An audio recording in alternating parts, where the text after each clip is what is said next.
تو دیکھو ہمارے اکابر مشائخ میں الوان تھے، انداز تھے. پتہ نہیں آپ میں کون سا لون ہوگا، کون سی طبیعت آپ کی ہوگی.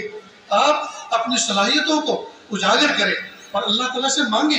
اللہ جس کام کے لیے آپ نے مجھے پیدا فرمایا، اللہ اس کے لیے میرے لیے راستے کشادہ کر دیجیے، میرے لیے راستے کھول دیجیے. پیارے بچوں، زندگی کا قیمتی وقفہ 7 سال 10 سال کا کوئی معمولی عرصہ نہیں ہے. اتنا عرصہ آپ نے مدرسے کی چہار دیواری میں گزارا ہے، اور چہار دیواری میں گزارنے کے بعد اب قوم آپ کا انتظار کر رہی ہے، امت آپ کا انتظار کر رہی ہے. آپ ان کو بہترین قرآن سنائیں، بہترین قرآن پڑھائیں، آپ ان کو اللہ کے محبوب صلی اللہ علیہ وسلم کی ارشادات سنائیں جی، اور درد کے ساتھ سنائیں، اخلاص کے ساتھ کام کریں. خدا کی قسم، اللہ تعالیٰ نے آپ کا رزق تو لکھ دیا ہے. وَمَا مِن دَابَّةٍ فِي الْأَرْضِ إِلَّا عَلَى اللَّهِ رِزْقُهَا يَعْلَمُ مُسْتَقَرَّهَا وَمُسْتَوْدَاهَا كُلٌّ فِي كِتَابٍ مُبِينٍ. وہ تو لکھا جا چکا ہے، وہ تو فیصلہ ہو چکا ہے. جس کا فیصلہ ہو چکا ہے اس کے بارے میں ہم متفکر نہ ہوں، اس کے بارے میں ہم متفکر نہ ہوں. اللہ انتظام کرنے والے. آپ وہ کام کریں جو آپ کے اختیار میں ہے، اللہ وہ کریں گے جو اللہ کے اختیار میں، اللہ وہ کریں گے جو اللہ اس کے اختیار میں. بلکہ میں اپنے ہم عصروں کے اور طلبہ عزیز کو ایک بات کہتا ہوں، سنیں اور دل کی کانوں سے سنیں. ایک دعا اللہ سے اور مانگا کریں، میرے پیارے اللہ، میری دنیا بھی مجھے اتنی اچھی عطا فرمائی ہے کہ میری دنیا کو دیکھ کر دنیا والے دین پر آ جائیں. اللہ مجھے دنیا بھی اتنی اچھی عطا فرمائی ہے، میری گاڑی، میرا گھوڑا، میرا بنگلہ، میرا گھر، میرا کتب خانہ، میری مسجد، میری درسگاہ، میرا مدرسہ، وہ اتنا اچھا ہو کہ دنیا والے میری دنیا کو دیکھ کر دین پر آ جائیں. فرنیچر بن کے کیوں رہیں؟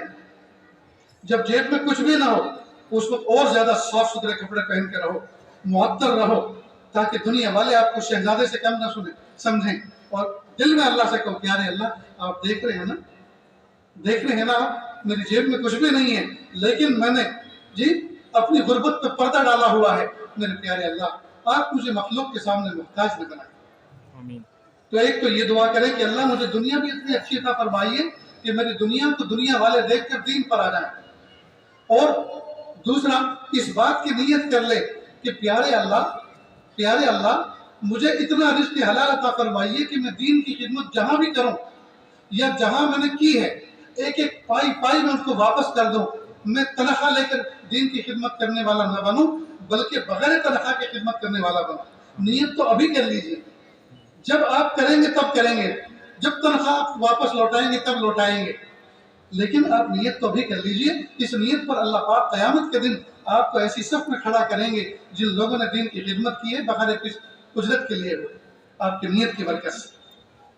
یہ نیت کریں اور تنخواہ بند کر کے پھر ادارے کے محکم پر احسان نہ جتائیں کہ میں تم سے کوئی جگہ تنخواہ نہیں لیتا، میں تمہاری مان کے کیوں چلوں، میں منمانی کروں گا. نہیں، بلکہ ممنونیت کے ساتھ رہیں کہ محکم صاحب اللہ آپ کو جزائے خیر دے کہ آپ نے مجھے دین کی خدمت کرنے کا موقع عطا فرما رکھا.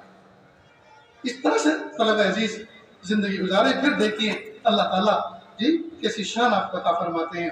اللہ تعالیٰ سے دعا ہے اللہ تعالیٰ کہنے سننے سے زیادہ عمل کی توفیق عطا فرمائے. نیز آخر میں دوستو، میرے پیارے بھائیو جو عوام الناس یہاں بیٹھے ہوئے ہیں، دیکھو یہ علماء کرام ہمارے سر کے تاج ہیں، ہمارے سر کے تاج ہیں. ان کو محبت کی نظر سے دیکھو، ان کے اداروں کو جہاں یہ خدمت کرتے ہیں عظمت کی نظر سے دیکھو. اپنا حلال روزی کا، حلال کمائی کا تعاون پیش کرو، اور کچھ بھی نہیں کر سکتے تو کم از کم مخالفت مت کرو. یہ بھی تو بہت بڑا تعاون ہے، مخالفت مت کرو. ان کی آہ سحرگائی سے، ان کی محنتوں سے یہ دین کے قلعے محفوظ ہیں، اور اس دنیا کے اندر ہم اس طرح سے الحمدللہ چل پھر رہے ہیں. ابھی میں مسجد اقصی فلسطین جا کر آیا ہوں، ابھی 3 ہفتے ہوئے ہیں.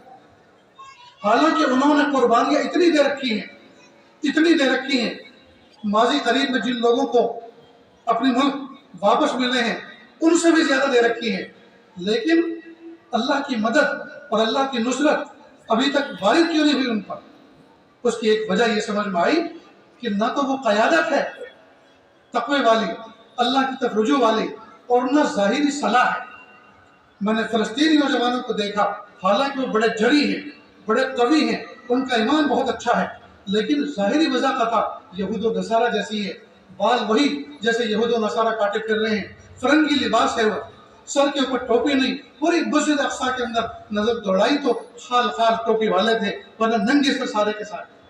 پیارے آقا صلی اللہ علیہ وسلم کبھی بازار میں بھی ننگے سر نہیں گئے، اور ہمارا حال یہ ہے کہ ہم مسجدوں میں ننگے سر بیٹھے۔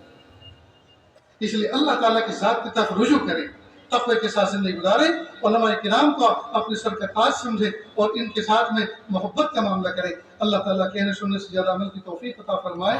وآخر دعوانا ان الحمد للہ رب العالمین۔